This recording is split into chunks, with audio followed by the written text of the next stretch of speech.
Esteemed Genius Society number 83. Human, female, young, beautiful, attractive. It is said that she lives on the far edge of the cosmos, almost never leaving. Sounds like her appearance this time. It must be for some issue that requires a personal touch, right? The Herta is a 5-star ice element character that specializes in setting up massive amounts of ice-damaged nukes, whether it is for multiple or a single target. She follows the Erudition path.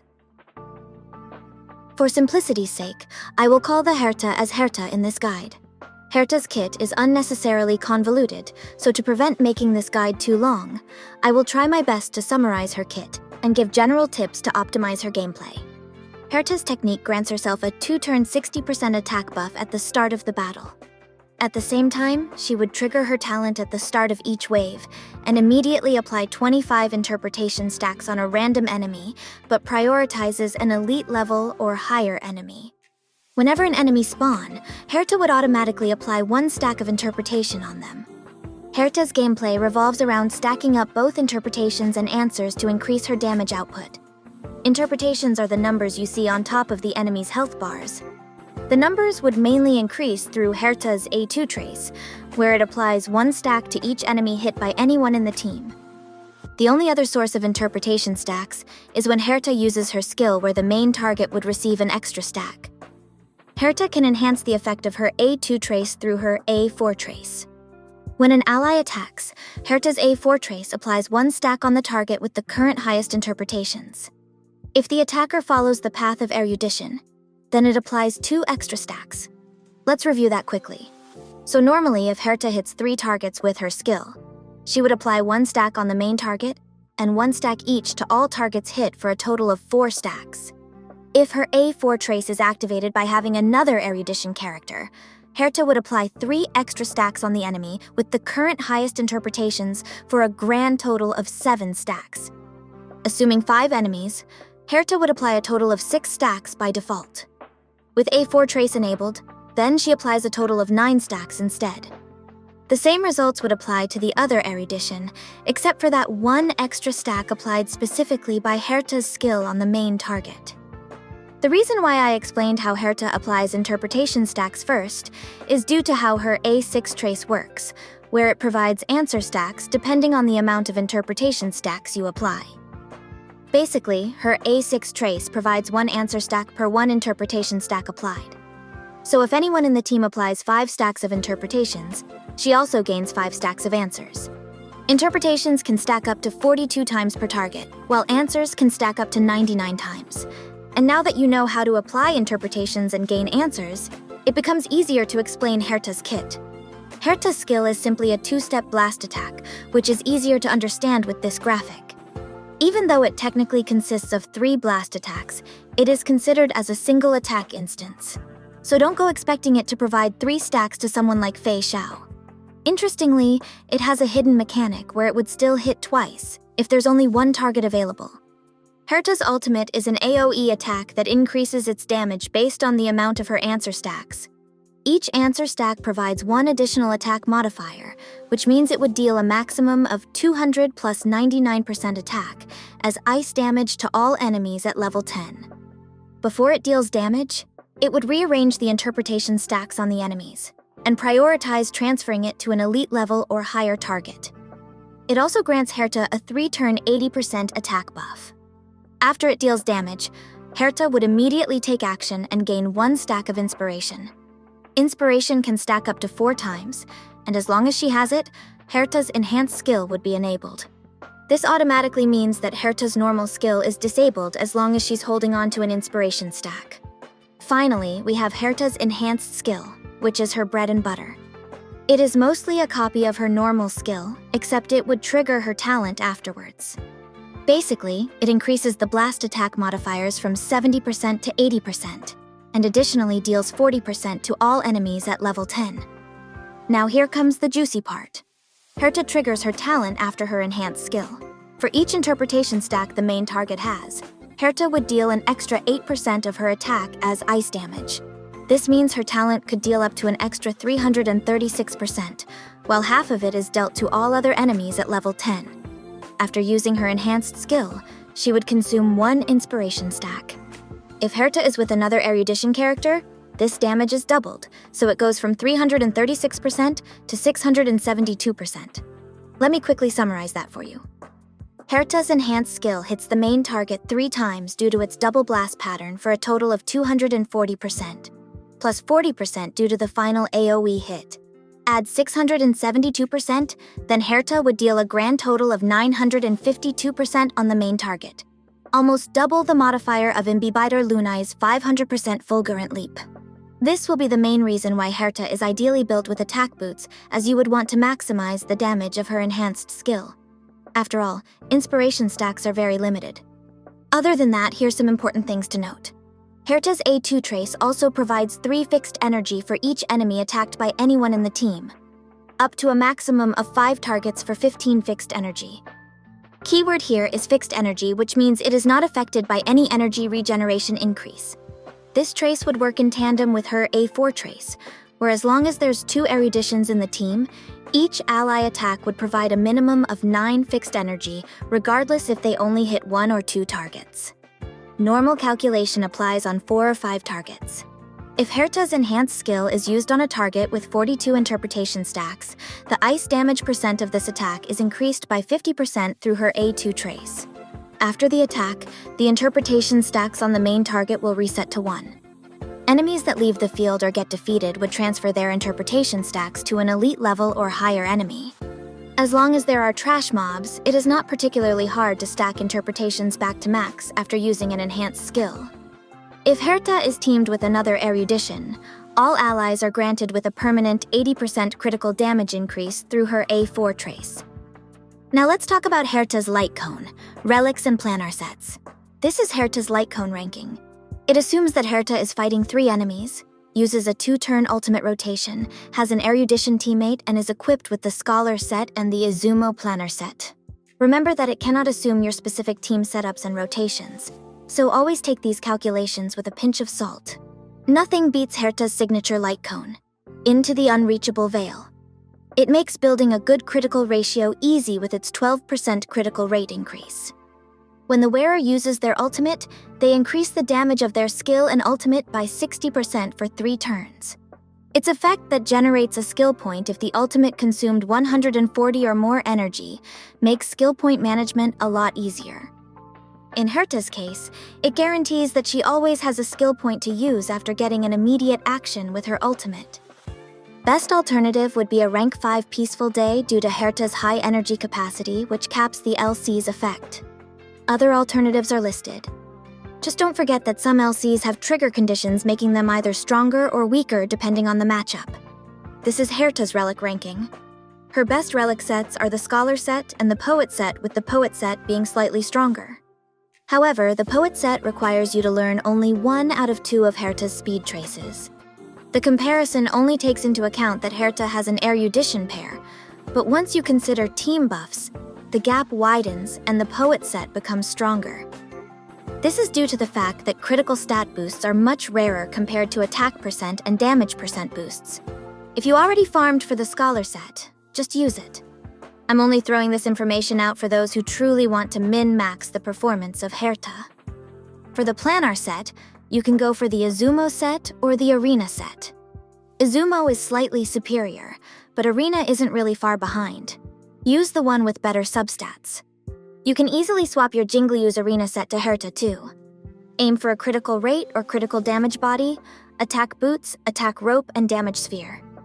Honestly, you can mix whichever sets you have that have better substats. Scholar plus Izumo, Scholar plus Arena, Poet plus Izumo, or Poet plus Arena. As mentioned within the guide, Herta gains fixed energy from her A2 trace, which is not affected by any energy regeneration rate increase, so forget about using an energy rope. Pairing her with another Erudition is mandatory, making her ideal team setup consist of a team-wide buffer, or an AoE debuffer, and a sustain that could attack frequently. For those who wanted to learn how to use Herta, that's pretty much it. Leave a like if you enjoyed it. Stick around if you do want to learn more.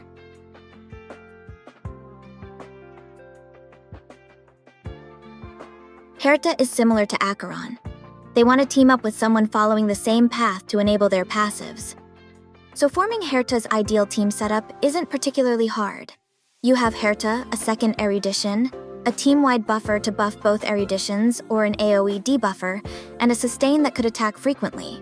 Her current premium team setup would be Herta herself, Jade, Robin, and Lingsha. When it comes to picking an Erudition pair for Herta, we can already eliminate Qingke, Jingyuan, and Rappa off the list. That leaves us with Serval, Doll Herta, Himeko, Argenti, and Jade.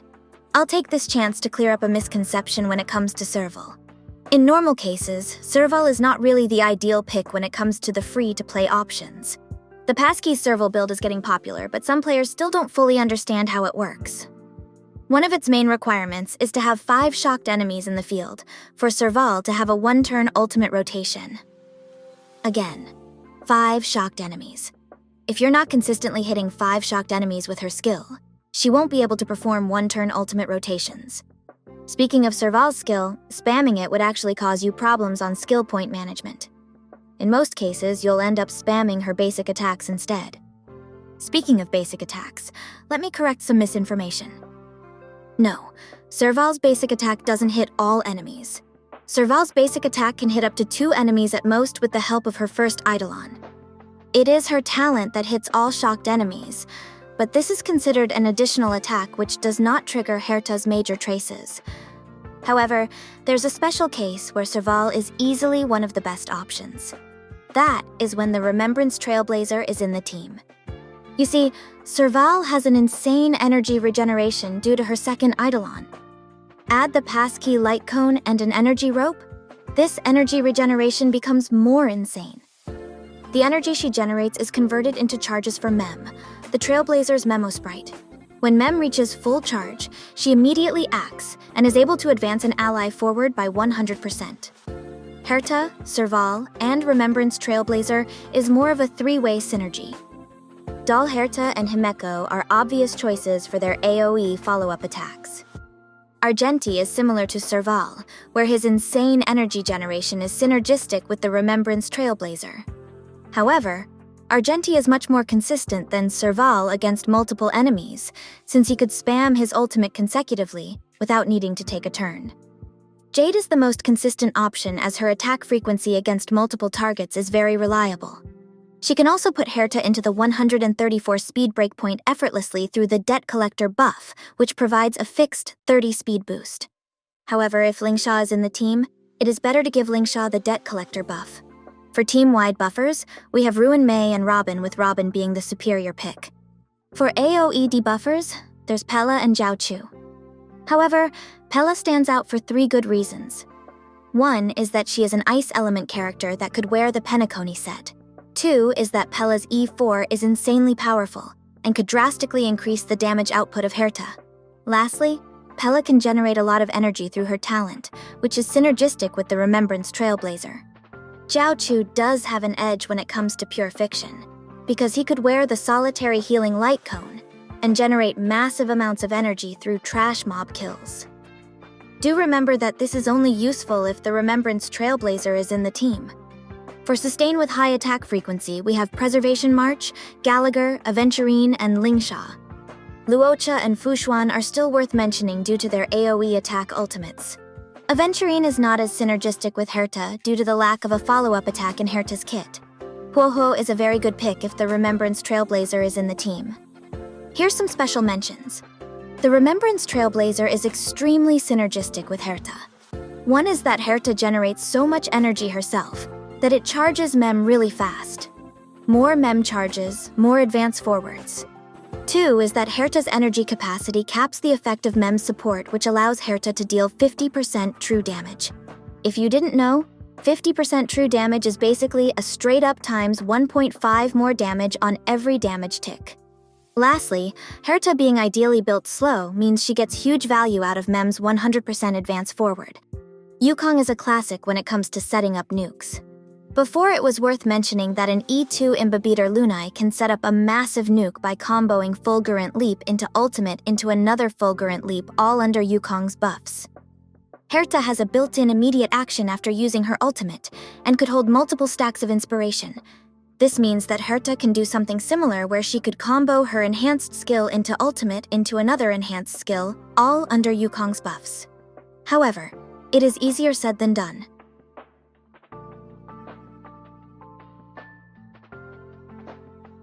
Herta's first Eidolon allows her enhanced skill to additionally calculate 50% of the interpretation stacks of the target with highest stacks. Basically, if the highest stack is 42, this Eidolon converts it to 63 when calculating the damage of her talent. This makes the maximum damage go from 672% to 1008%. Additionally, when the stacks resets to 1, it would reset to 15 instead. Herta's second Eidolon immediately grants her 1 stack of inspiration at the start of battle. Every time she uses her ultimate, she would gain an additional stack of inspiration. This means she now gains 2 stacks of inspiration per use of ultimate. Additionally, her enhanced skill now advances herself forward by 35%. Combining the spammability of Herta's enhanced skill and frequent actions through the advance forwards, this works in tandem with her E1, which makes sure that the interpretation stacks always resets to a minimum of 15. This Eidolon should have been her final Eidolon. With that said, I highly recommend getting her E2 if you have the luxury. Herta's fourth Eidolon increases the speed of all Erudition characters in the team by 12%. Herta's final Eidolon increases her ice resistance penetration by 20%. Additionally, it increases the attack modifier of her ultimate based on the amount of targets in the field. If there's 3 or more targets, 2 targets, 1 target, the modifier increases by 140%, 250%, or 400% respectively. This Eidolon makes sure that even Herta's ultimate performs well on few or a single target.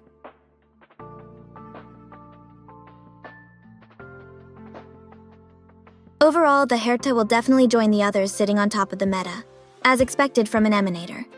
Should you try to pull the Herta if you get the chance? Yes.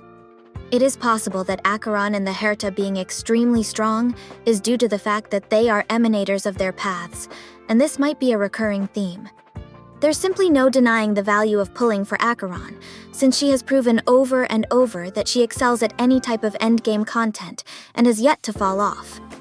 The Herta would be the same, as she can tackle any type of endgame content comfortably.